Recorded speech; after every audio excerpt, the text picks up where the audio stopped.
ya habíamos aprendido después de tantos años cómo se manejan las diapositivas, comenzamos con los problemas de la nueva tecnología.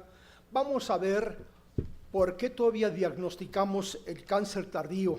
Estamos viendo esta mañana cáncer avanzado, estamos viendo esta mañana técnicas para cáncer avanzado, pero realmente todavía en México, pues el cáncer colorectal ya ocupa el primer lugar. Y contando con toda la tecnología que vemos afuera en la exposición, con las pláticas del profesor Ramsey y todos los demás, pues ¿por qué está pasando? Hace algunos años, casi 30 años, publicamos uno de los primeros trabajos sobre el cáncer colorectal en México, 161 casos, 60% DUCs avanzados. 20 años después, había bajado de 61 a 56%, 5% nada más en 20 años. Después de 25 años tomando el mismo hospital, había bajado, pues, ¿qué será? 10%. ¿Qué está pasando? En el Hospital Juárez, en 1980, vimos cuando llegamos al servicio que había casi 90% de cánceres avanzados, implementamos protocolos de diagnóstico y después de 20 años bajó a un 43%. Entonces, una comunicación preliminar de 74 expedientes, todos manejados por su servidor, en el Sanatorio Durango, que es un hospital universitario, básicamente médicos militares, y aquí estamos viendo el protocolo, todo lo que se incluyó en el estudio,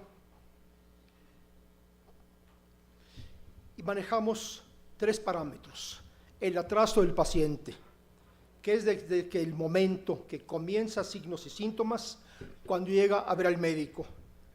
Y ahí analizamos, hicimos una revisión, cuáles son los síntomas iniciales, qué creyó el paciente que tenía y el primer tratamiento que se sometió el paciente. El atraso médico, tiempo entre la primera visita del médico y el diagnóstico del cáncer rectal. Y dónde encontramos nosotros la localización del tumor. Y el atraso total desde que comienza con síntomas hasta que tiene su diagnóstico. Trazo de paciente en la experiencia fue un promedio de 22 semanas, las mujeres un poco más retrasado que los hombres, pero no por mucho. Y comparando esto, no hay mucho con qué comparar. Como que los atrasos de los pacientes no se ha estudiado todavía bastante bien. Entonces, en la primera columna vemos el autor, segunda columna vemos país, tercera columna vemos número de pacientes y cuarta columna cuántas semanas. Entonces vemos de que pues ahí vamos con los americanos, vamos con los de la Unión de Gran Bretaña y vamos también con nosotros con 22 casos. Estamos dentro de la norma. Pero los signos y síntomas iniciales de los pacientes, estos son número de pacientes y el porcentaje. Sangrado, dolor, constipación, ahí los pueden leer y dirá, oye, doctor Ruiz Gili, pues, ¿por qué 73 y 35 y 19 no suman 100%? Porque la mayoría de los pacientes no se acuerdan con qué síntoma comenzaron. Sabe, comencé con sangre, comencé con molestias, un poco de secreción, dolor abdominal. ¿Y cuál fue el diagnóstico de los pacientes? Pues tengo hemorroides, tengo colitis, ando con la amibiasis, que en México es frecuente, igual que aquí en ciertas regiones de Colombia, constipación.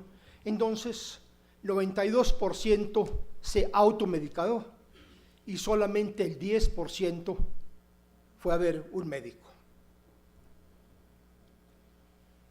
Medicamentos hemorroidales, medicamentos para colitis, medicamentos que uno compra directamente, o bien en México estamos viendo la gran propaganda de las compañías farmacéuticas, Dr. Simi y todos los demás, para que la gente se automedique.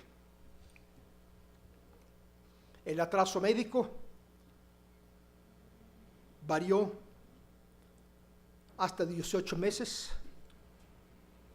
con un promedio de 13 semanas.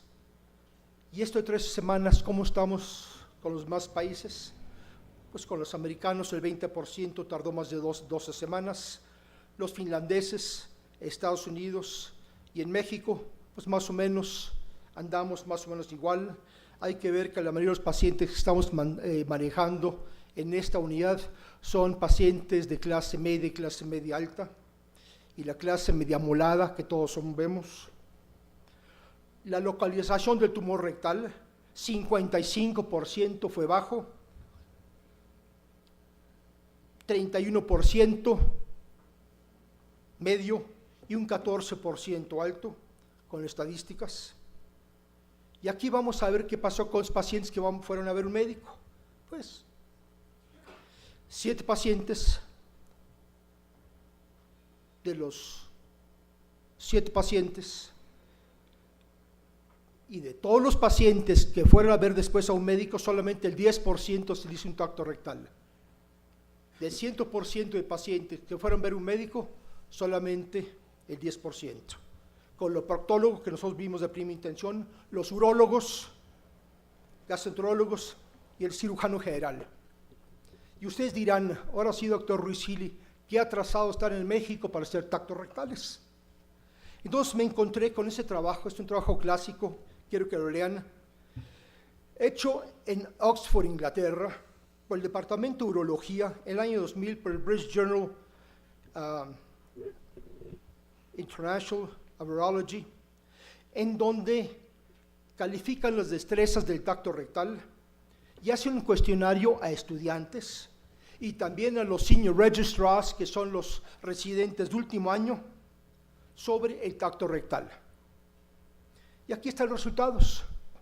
Estamos hablando de unos mejores hospitales en Londres, en Inglaterra, en donde va la cola de la reina y se ven las colas de toda la realeza.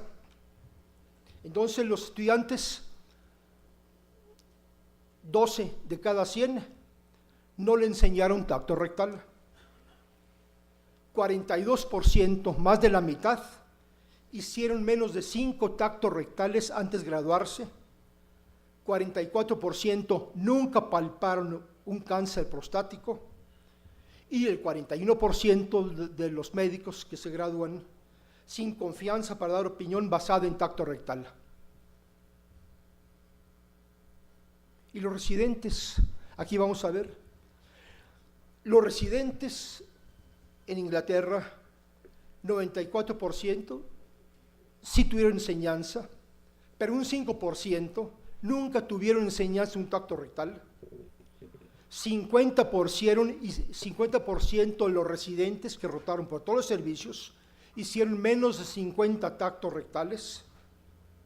Hacen el tacto rectal, la poca instrucción de nosotros que somos los preceptores, que somos los maestros, y el residente, ya después de un tacto rectal, raramente confirma sus hallazgos con el médico de base o con patología. Tiempo de trazo total, pues sí, aquí estamos con los finlandeses en 93, con los de Inglaterra, con los americanos, con Dinamarca, con España y con México. Ahí ocupamos, pues sí, el doble de los españoles del estudio que acaban de publicar en este 2013. Atraso del paciente. ¿Qué podemos hacer con esto? Pues ahora sí necesitamos hacer una más educación al público con campañas de información, así es como lo han hecho con el cáncer de mama. Todos andamos con nuestro listoncito amarillo, hay colectas por todos lados. Un nuevo dato que acaba de sacar la Organización Mundial de la Salud, que el cáncer de recto a nivel mundial ya sobrepasó el cáncer de mama, porque el cáncer de mama está en vías de control de diagnóstico precoz. Y para los médicos también, señores, educar a los médicos con protocolos de diagnóstico desde la escuela de medicina. Muchos médicos llegan a graduarse y jamás pasaron por coloproctología, que es una especialidad. Jamás en gastro hicieron un tacto rectal, o cuando pasan por cirugía general, los temas de proctología se dan por vistos. la norma oficial mexicana, ya tenemos el tacto rectal como parte de toda historia clínica, y si la norma oficial mexicana, que es un expediente como de 4 páginas para cualquier especialidad, no está un tacto rectal y viene una demanda, hay sanciones severas. Otra cosa muy importante, hay que enseñar a los médicos de primer contacto cómo hacer una proctoscopía rígida. Se está olvidando la proctoscopía rígida, todo es colonoscopía, como si realmente cualquier país tuviera los alcances para hacer colonoscopía a todos los pacientes. Yo pregunto aquí de ustedes, ¿quién de ustedes en los últimos 5 años se ha hecho un tacto rectal? Muy bien. ¿Quién de ustedes se hace una rectoscopía en los últimos 10 años? Qué pocas manos, ¿eh? ¿No será por el adagio que dice que por la vara que mides serás medido? Y colonoscopía, ¿cuántos de ustedes han hecho colonoscopía? Más colonoscopías que rectoscopías rígidas o flexibles. Bien. Señores, como conclusiones, es importante siempre, sangre por recto es igual a un cáncer hasta no demostrar lo contrario, y saber que el tacto rectal, dependiendo del tamaño de los dedos, porque estoy viendo unas doctoras, ¿verdad?, que están entrando a la especialidad, que tienen unos deditos así, ¿verdad? Entonces ellos van a hacer un 50% de diagnóstico. Pero si luego tienen unos dedos mayores, ¿verdad?, algunas personas tienen un dedo mayor, hasta el 75%, se diagnostica con tacto rectal. Todo paciente que llegue a coloproctología, la rectoscopía rígida como estudio rutinario, los seguros lo pagan, hay que hacerlo. Y estos 2 estudios deben hacerse en todos los pacientes con síntomas colorectales. Miren, ¿quién de ustedes conoce este libro?